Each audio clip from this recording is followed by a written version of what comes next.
Assalamualaikum warahmatullahi wabarakatuh. Waalaikumsalam warahmatullahi wabarakatuh. Oke anak-anak, gimana kabarnya pada hari ini? Apakah baik-baik saja? Baik, Pak.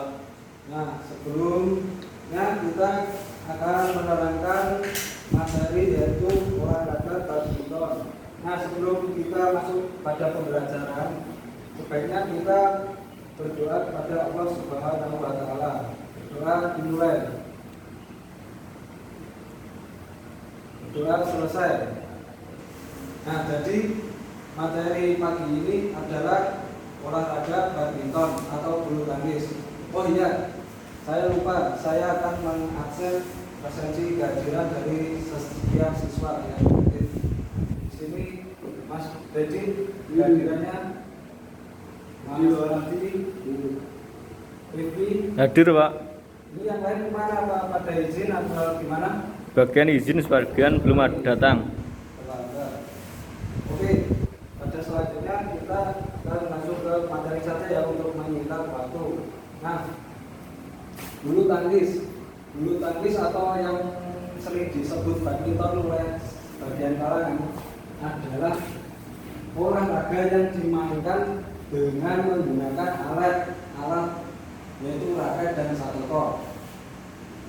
Bulu tangkis sendiri dimainkan untuk kompetitif turnamen itu di indoor, tapi sebagian karena ada keterbatasan lapangan atau gedung, banyak masyarakat yang menggunakan lahan bebas atau outdoor, bahkan terjadi tanpa adanya net dan adanya peraturan. Yang penting main gitu aja. Bulu tangkis dimainkan tunggal 1-1 atau ganda berpasangan. Dalam ganda sendiri ada juga campuran. Namun alhamdulillah sekarang dari setiap desa atau kelurahan di wilayah adik-adik ini pasti ada gor atau ganda gitu. Oke, lanjut. Nah, bulu tangkis masuk Indonesia. Pada kali ini bulu tangkis atau badminton masuk Indonesia pada tahun 1930. Nah, sebelum ada PBSI, apa sih nama komunitas yang mengenali bulu tangkis ini? Ada yang tahu nggak? Nah, komunitas pertama sebelum ada kemerdekaan, jauh sebelum itu, tahun 1933 itu ada namanya Bataviase Badminton Bond dan Bataviase Badminton League atau Lega. Dan seiring berjalannya waktu itu banyak turnamen-turnamen yang diadakan di sekitaran Pulau Jawa, dan akhirnya menyebar luas sampai ke Indonesia. Dibentuklah PBSI tahun 1951. PBSI sendiri kepanjangan dari Persatuan Bulu Tangkis Indonesia. Oke, ini untuk kapalannya sendiri ya, karena bisa dicermati. Kalau secara simpelnya aja sih, lebarnya itu sekitar 6,10 meter dan panjangnya 13,50 meter.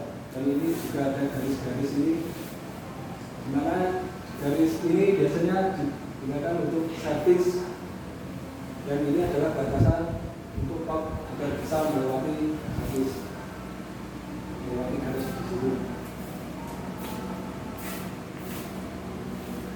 Alat yang digunakan, ya untuk alat sendiri ada juga yang raket dan kok.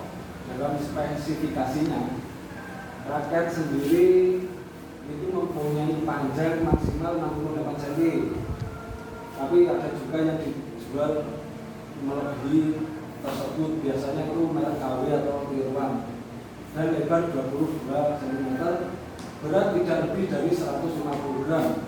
Untuk kok atau shuttlecock sendiri biasanya terdiri dari 16 helai dulu dan berdiameter 25 sampai 28 mm. Untuk beratnya sendiri 4,74 sampai dengan 5,5 gram.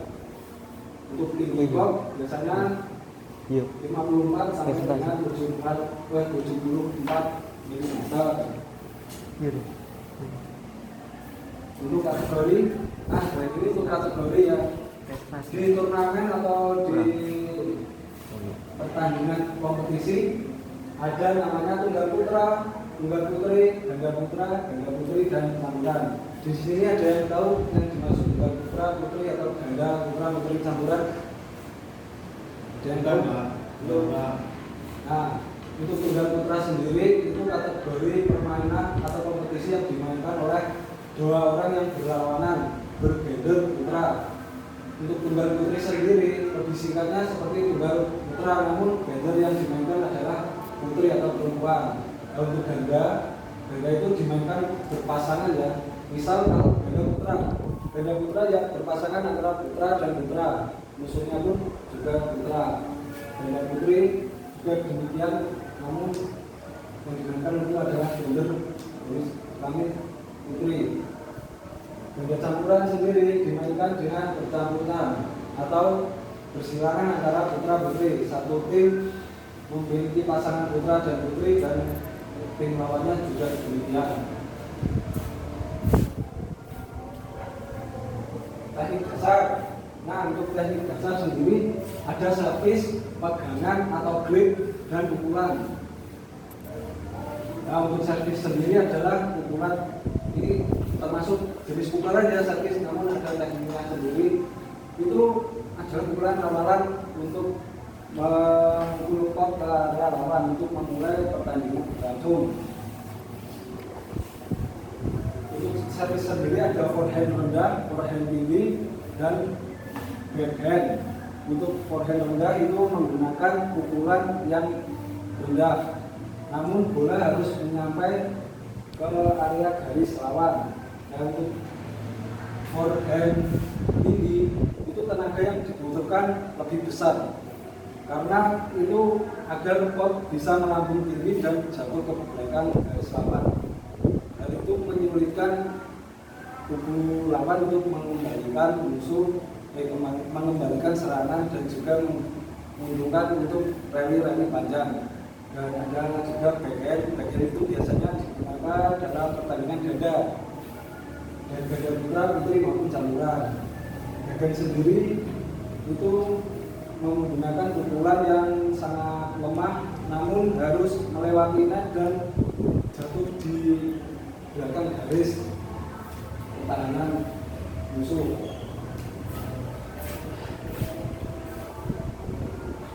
Kita lihat untuk masih ada pegangan atau grip. Dalam pegangan atau grip ada forehand grip, backhand grip, dan American grip. Untuk forehand grip itu pegangannya seperti berjabat tangan dengan kepala raket miring ke samping kiri, ya, seperti jabat tangan dari kiri. Dan untuk backhand grip, ibu jari sebagai tumpuan sehingga ibu jari tersebut atau jempol terpisah dari keempat jari. American grip lebih simpelnya aja seperti gebuk sapu. Apa itu? Sapu atau gebuk kasur. American grip sendiri lebih menguntungkan jika mengambil pukulan bola atau kop atas.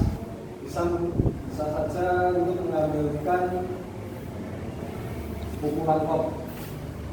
Lanjut ke teknik dasar pukulan. Tentu saja ada smash, ada pukulan lob, ada netting, dan drag. Pertama saya smash dulu ya.